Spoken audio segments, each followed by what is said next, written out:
देखो क्या होता है, उनको क्या क्या है, सरकार जो है बचाने के लिए कोई ना कोई कदम नहीं उठाएगी तो फिर ये भी विलुप्त हो जाएंगे कि नहीं।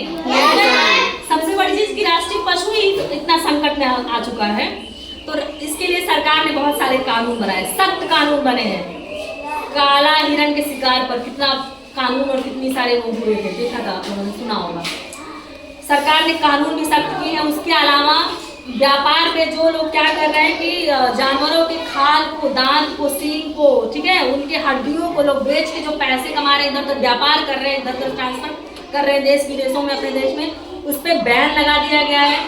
इसके अलावा भी आप देखिए कि पशु पक्षियों के संरक्षण के लिए, ठीक है, सुरक्षा प्रदान के लिए सरकार काम कर रही है। उसके अलावा क्या कर रही है, नेशनल पार्क और अभ्यारण्य, नेशनल पार्क और अभ्यारण्य बनाई है, ठीक है। उसमें उसको संरक्षित करने के लिए एक एरिया को संरक्षित कर दिया गया कि हाँ, यहाँ स्वतंत्र रूप से पशु पक्षी रहेंगे, आप उस पर डिस्टर्ब नहीं करेंगे। और देखो लोग जो जंगल सफारी वगैरह में जाते हैं ना, वो भी क्या करते हैं कि परमिशन से ही और परमिशन से टिकट के साथ ही जा पाते हैं, घूम के देख के चले आएंगे, कोई डिस्टर्ब नहीं है। शेर, चीता या कोई भी कुछ भी रहे, आप उसको डिस्टर्ब नहीं कर सकते। देखो बेटा, एक जीव है ना, एक दूसरे पर निर्भर है।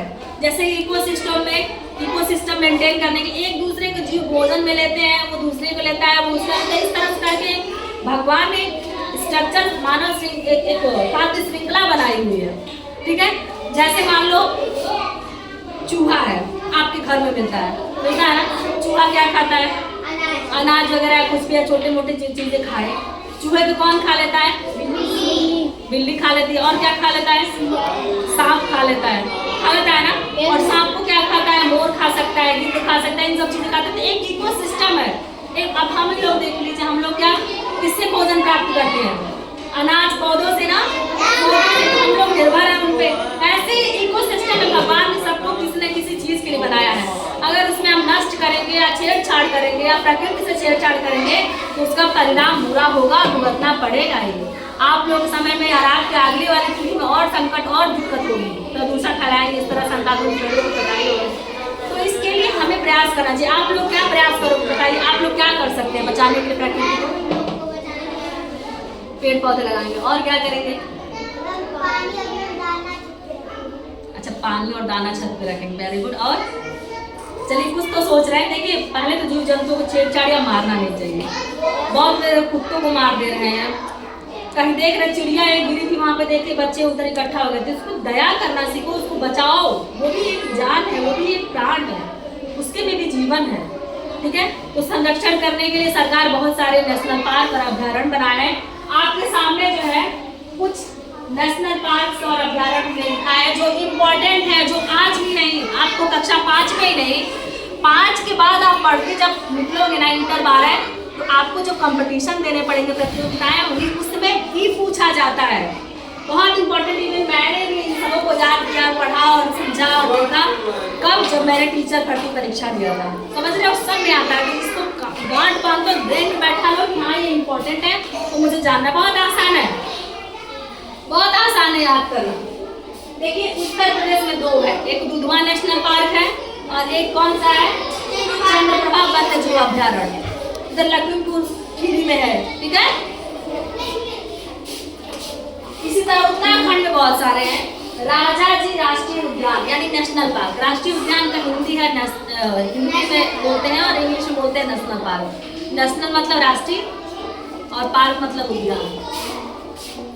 राजाजी राष्ट्रीय उद्यान उत्तराखंड में है, ठीक है। जिम कार्बेट उत्तराखंड में, बहुत इंपॉर्टेंट है जिम कार्बेट, बहुत पुराना ये नेशनल पार्क है। नंदा देवी नेशनल पार्क भी, नंदा देवी उत्तराखंड में, तो वहाँ पे ये 3 हो गए आपके। ये देखिए 3 यहाँ पे इंपॉर्टेंट में मैंने लिखा है, राजाजी, नंदा देवी, जिम कार्बेट। कहाँ पे है ये? उत्तराखंड में। उत्तराखंड जाने हो, उत्तराखंड उत्तर प्रदेश से कट के राज्य बना उत्तराखंड, ठीक है। अब देखिए गिर राष्ट्रीय नेशनल पार्क गुजरात, गिर मतलब गुजरात, ग से गिर, ग से गुजरात, इतना याद रखना, ठीक है। इसके अलावा बांदीपुर राष्ट्रीय उद्यान या नेशनल पार्क कर्नाटक में, बांदीपुर में, ठीक है। बांधावड़ राष्ट्रीय उद्यान मध्य प्रदेश में, काजीरंगा असम में, बहुत इंपॉर्टेंट है काजीरंगा नेशनल पार्क, जिसमें ये सींग वाला गैंडा है, एक सींग वाले गैंडे का अकेले होंगे। कान्हा जी किसरी अभ्यारण्य, कान्हा जी का किसरी जो अभ्यारण्य है, कान्हा अभ्यारण्य वो मध्य प्रदेश में है। और सरिस्का राष्ट्रीय उद्यान या सरिस्का नेशनल पार्क एक ही यात्रापुर राजस्थान में है, ठीक है, यही एक यात्रापुर राजस्थान से ही बहुत ज्यादा नहीं है, 3, 3, 6, ठीक है, 9, 11 ही लिखे हैं, ठीक है, 11 ही नेशनल पार्क या अभ्यारण्य मिला के हमने लिखा है, ये इंपॉर्टेंट है। आप लोग क्या करिए, इसको लिख लीजिए, ये इंपॉर्टेंट चीजें थी आपकी किताब के चैप्टर की। इसके अलावा जो इसके पीछे जो क्वेश्चंस दिए हुए हैं ना, आप इसको भरिए और करिए, जो नहीं आ रहा है उसको पूछिए, और अगर अच्छा लगा हो ये चैप्टर तो एक बार जोरदार ताली बजाइए।